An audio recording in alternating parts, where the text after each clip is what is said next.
1월 28일 오늘 하나님의 말씀은 시편 17편 말씀입니다. 1절로 5절 말씀. 여호와여 의의 호소를 들으소서. 나의 울부짖음에 주의하소서.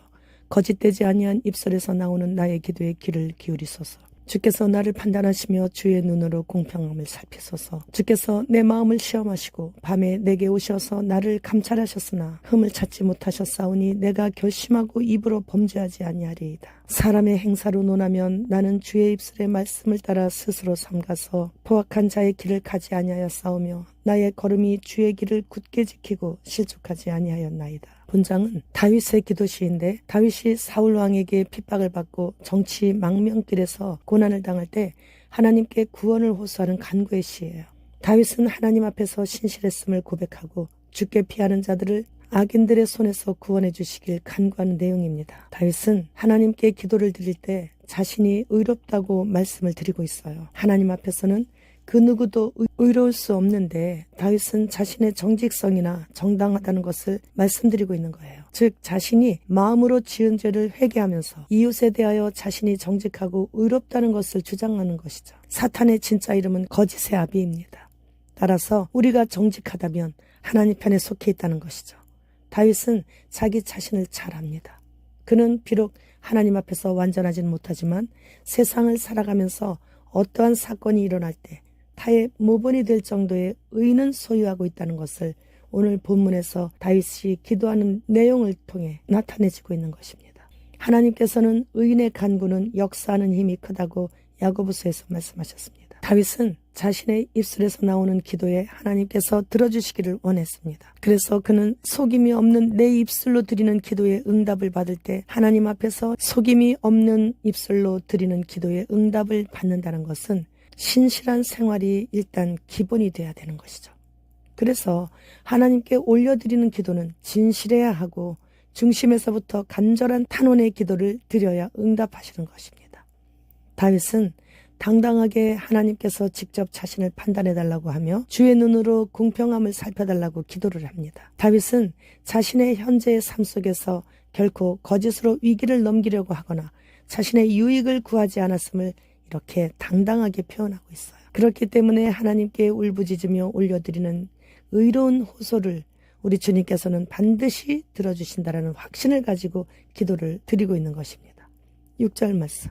하나님이여 내게 응답하시겠으므로 내가 불렀사오니 내게 귀를 기울여 내 말을 들으소서.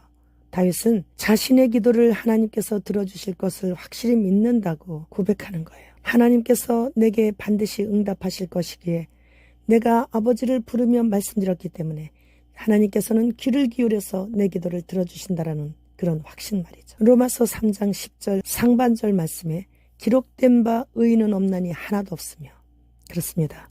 사람은 모두 다 죄인입니다.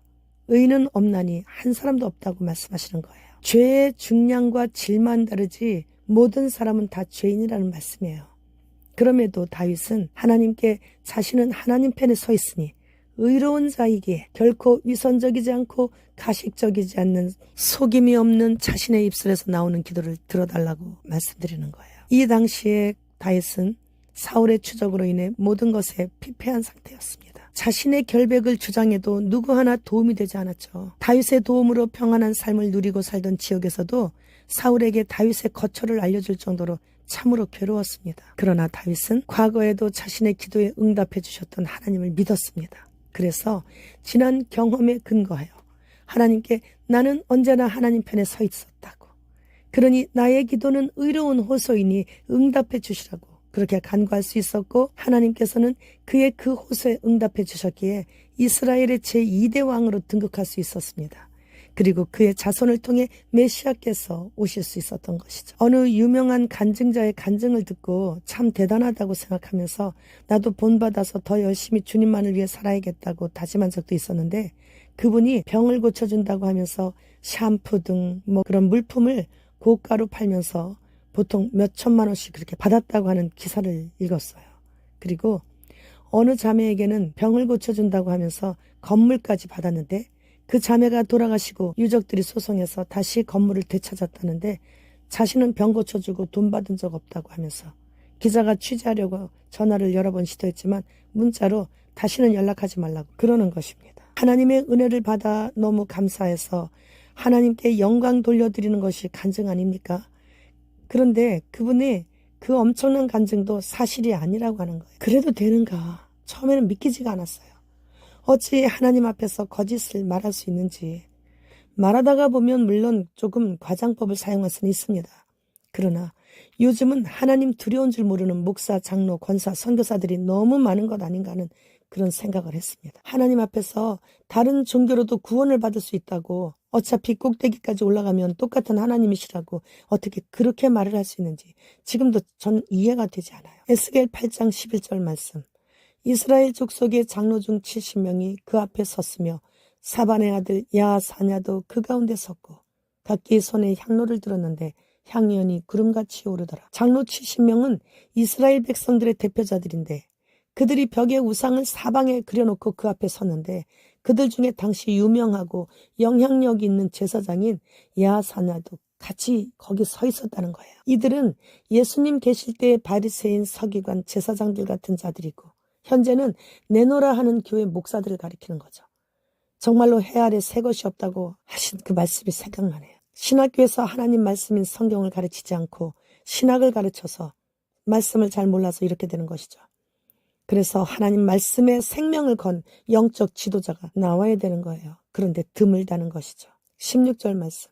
그가 또 나를 데리고 여호와의 성전 안뜰에 들어가시니라. 보라, 여호와의 성전 문 곧 현관과 제단 사이에서 약 25명이 여호와의 성전을 등지고 낯을 동쪽으로 향하여 동쪽 태양에게 예배하더라. 이 25명은 각각 선출된 24명의 제사장들과 대제사장의 수인데 종교 지도자들이 솔선수범해서 여호와의 성전을 등지고 우상을 섬기고 있다는 거예요. WEA, WCC, NCCK 등에 소속된 교단과 교회들은 하나님이 아닌 우상을 섬기고 경배하고 있는 거예요.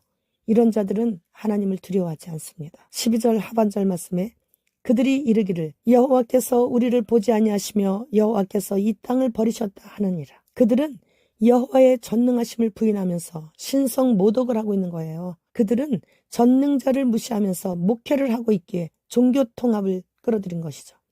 따라서 그들은 전 생애를 걸쳐 살면서 다윗처럼 의로운 호소를 주님께 한 번도 못 해보고 이 땅에서 예수님 이름으로 잘 먹고 잘 살고 잘 놀다가 그냥 그렇게 끝내게 되는 것이에요. 지금 우리는 현재 나에게 처한 너무도 열악한 환경 앞에서 다윗처럼 하나님 앞에서 나의 의로운 호소를 들어달라고 기도할 수 있어야 하는 것입니다.